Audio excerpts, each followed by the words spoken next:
Mesdames, Messieurs, peuple congolais, on ne vous dira jamais assez. Vous savez que le poisson pourrit toujours par la tête.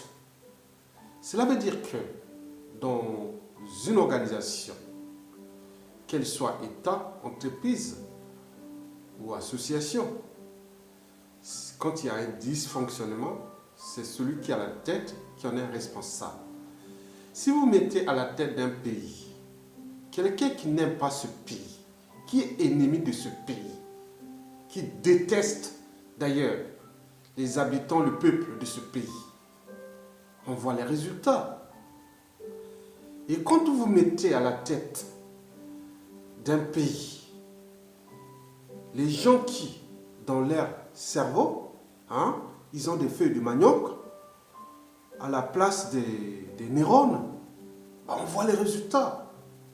Je n'ai jamais vu les feuilles de manioc penser, réfléchir et manager, organiser, structurer un écosystème sociétal.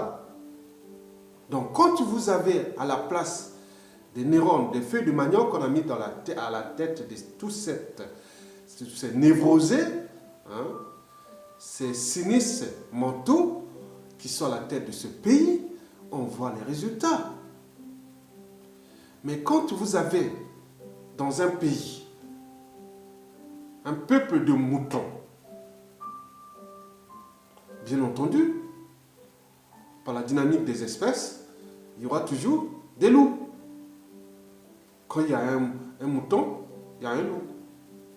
Donc, quand vous avez un peuple de moutons, vous aurez aussi des pouvoirs de loup.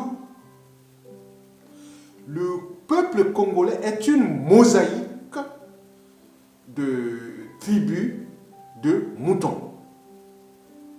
Sinon, ça serait. Donc, mesdames, messieurs, donc arrêtez des incantations. Que Sassou a fait ceci. La famille de Sassou fait cela.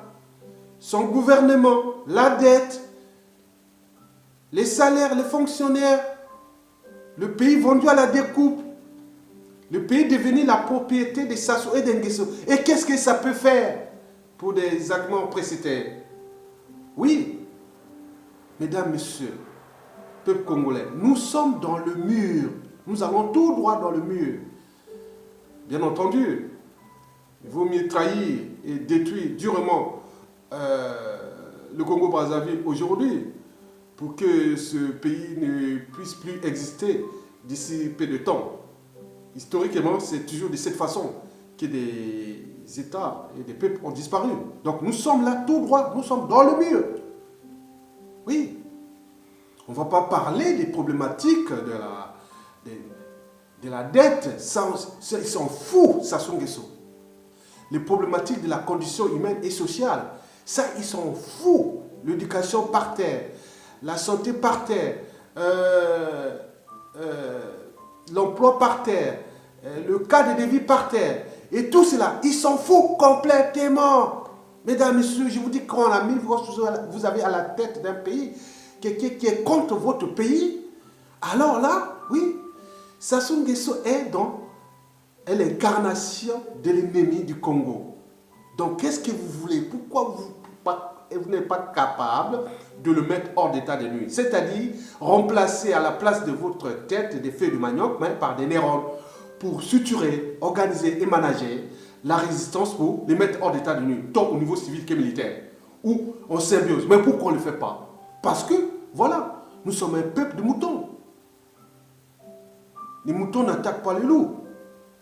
Donc arrêtez de vous plaindre pour vos conneries. Mesdames, messieurs, surtout les conneries d'égo. Parce que, à notre échelle, par exemple, les gens ont confisqué l'intérêt général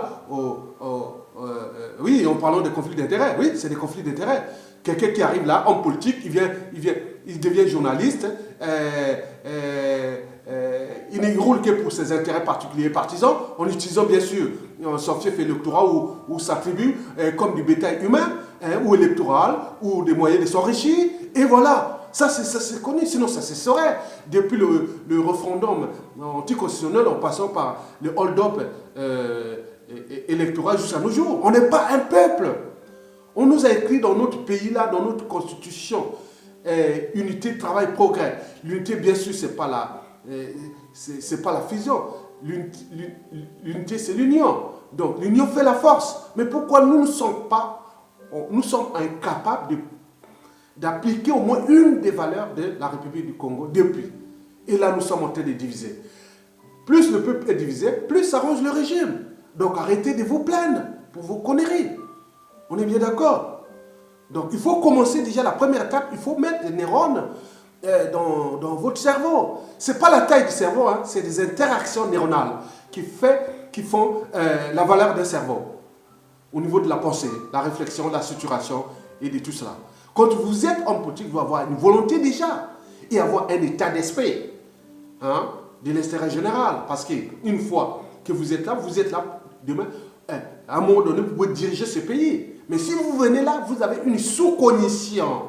Ça veut dire que votre cerveau est à la limite entre insuffisance mentale et petite intelligence. Et c'est inquiétant dans un pays que les gens qui souhaitent diriger le pays, ils sont à une sous-cognition. Leur cerveau est situé entre insuffisance mentale jusqu'à la moyenne intelligence. Vous voyez déjà ça? C'est très, très, très... Donc on veut avoir aussi les gens qui ont au moins une intelligence, au moins une grande intelligence, voire supérieure et même surdouée. On veut ça. C'est ça dans toutes les sociétés qui ont avancé, c'est ça. Mais quand vous avez une densité énorme d'acteurs politiques qui sont en sous-cognition chronique, on voit bien le résultat, même au niveau de la structuration, de la contestation et de l'esprit de la liberté et de la dignité. Bien sûr que le régime Sassou Nguesso est entouré des intelligences, des stratèges, il y a la matière, mais ils ne sont pas surtout congolais aussi, mais ils sont extérieurs. Mais ils sont des professionnels de la confiscation et de la population du Congo. Mais nous, on joue aux amateurs, au niveau des faux opposants ou des opposants ou d'autres. Non, nous sommes en face des professionnels de la confiscation et de la population du Congo. Bien sûr, c'est un pays riche en ressources naturelles, mais ils n'assurent pas ça. Merde. Excusez-moi, oui. Donc, nous sommes en danger. Le pays est en danger. D'abord, pourquoi? D'abord, dans la tête. Le danger est dans la tête. Oui. Parce que les mentalités, les habitudes et les comportements des Congolais ont été abîmés pendant ces 34 ans de la dictature de Sassou et de Nguesso. Les gens ont maintenant des comportements majoritairement antisociaux et surtout criminogènes. Donc il faudra un jour réformer l'individu congolais au niveau de sa constitution mentale pour le remettre dans les normes, tant au niveau judiciaire, pénitentiaire qu'au niveau éducatif. Donc il faut des cerveaux. Mais si vous n'avez pas ces cerveaux, comment vous allez faire? Bon, parlons le cas de vie par exemple. Vous avez les villes poubelles. Le danger est là. Les villes poubelles, des villes pathogènes. Vous allez voir la prolifération des cancers, des maladies métaboliques et tout ce que vous connaissez du corps humain. Les gens sont malades. On rentre à la mort, on rentre à l'hôpital, on sort déjà mort. Il y a un volume important de Congolais dans la population qui ont des problèmes de santé sans le savoir. Parce qu'ils vivent dans un milieu pathogène. Et avec tous ces perturbateurs endocrinés. Mesdames, Messieurs, oui, les dangers aussi au niveau des assassinats alimentaires, parce qu'on importe des produits empoisonnés, des bas coûts et autres. Donc toute la poudrière, donc ça perturbe le fonctionnement de l'organisme, du corps, de la santé, c'est-à-dire au niveau des perturbateurs endocrinaux que je parle toujours. Bon, n'oublions pas les assassinats médicaux. Ah oui, il n'y a plus de soins, il n'y a plus d'hôpital. Vous allez là-bas pour mourir. Mais pour une petite infection bénigne, vous pouvez aller mourir à l'hôpital. Il n'y a plus rien. Mais qu'est-ce qu'on a eu à mériter pour avoir ça? Même on parle même des assassinats scientifiques, des problèmes, des programmes des programmes secrets sur les trafics d'organes et des corps humains, de chinois. Voilà, je vous dis sincèrement, oui. Donc c'est un danger, ça est le danger. Il est tenu là parce qu'il y a ça. Et vous êtes là en train de... On est en train de nous déclasser et vous êtes là en train de profaner des incantations, créer des amalgames, nord, sud, est, ouest, autres. Non, libérez-vous. Si vous voulez séparer ce pays en nord, sud, faites-le après Sassou. Donc commençons d'abord, nous avons un ennemi commun, s'appelle Sassou. Mettez Sassou qui sont hors dedans, nous ensemble. Mais pourquoi on ne le fait pas? Il y a des complices au nord comme au sud, à l'est, à l'ouest. Donc restons d'abord, nous avons un produit qui est là, qui est en train de nous déclasser individuellement et collectivement. Pourquoi? Alors, mesdames, messieurs, le danger, c'est que nous sommes à deux pas de devenir une poudrière durable. Oui, une poudrière durable. Un pays qui ne méritait pas ça. C'est le monde de 5 millions d'habitants. 3 ou 4 arrondissements de Kisasa. 2 ou 3 de Caire. On n'arrive pas à gérer 90% de la population dans la merde. Et les gens sont en train de se plaindre. Non, l'indignation c'est l'inaction. La révolte c'est l'action. Et d'ailleurs, Che Guevara avait dit, un peuple qui ne sait pas, quelqu'un qui ne sait pas se rebeller, qu'il arrête de glander, de se lamenter, oui. Parce qu'ici, en Occident, la liberté est ancrée dans l'ADN, dans le sang. On s'indigne, on agit. Tout ce qui se passe ici en Occident, des événements ou autres, vous croyez qu'ils ont oublié? Non.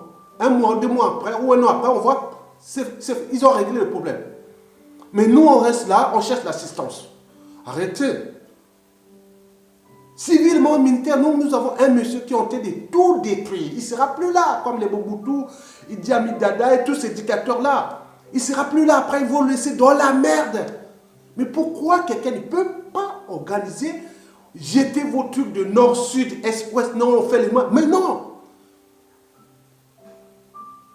Donc, nous sommes individuellement, collectivement en danger par un monsieur qui a été placé là pour d'abord légaliser les codes noirs, mais aussi, surtout, détruire ce peuple. Il est l'ennemi de la race noire au niveau de la respectabilité interraciale. À cette échelle, bien sûr qu'il est, il est conseiller, informé et autres. Mais alors, nous allons encore laisser comme des temps encore. Nous sommes dans une poudrière qui va être durable. Parce que dans toute relation humaine, il y a 3 mots-clés. Il y a confiance, on fait confiance à quelqu'un, à un produit, à une marque, à une institution, à des États, à une organisation et autres. On fait confiance. Mais quand on n'a plus confiance, on rentre souvent dans la méfiance. Et si la méfiance devient récurrente, on rentre dans la défiance, donc l'évitement, on évite. Nous, en échelle congolaise, aujourd'hui, on s'évite, on n'a pas un projet commun. Pour s'entendre, nous avons les 10 fils qui sont en prison. Le peuple souffre. Mais pourquoi on ne s'entend pas ceux qui sont à l'extérieur, organiser la contestation pour faire partie de ce monsieur? Mais si nous n'arrivons pas à nous entendre sur un dénominateur commun, que tout le monde est d'accord que Sassou est le problème du Congo. Mais est-ce que si Sassou part, est-ce qu'on va s'entendre par magie et comme ça? Non, la poudrière sera là. D'où l'enjeu d'avoir des gens qui ont un cerveau, une conscience, des convictions, l'état d'esprit, mais dans la condition actuelle que nous sommes, et c'est impossible de les cerner, puisque personne ne réagit. Merde. À bientôt.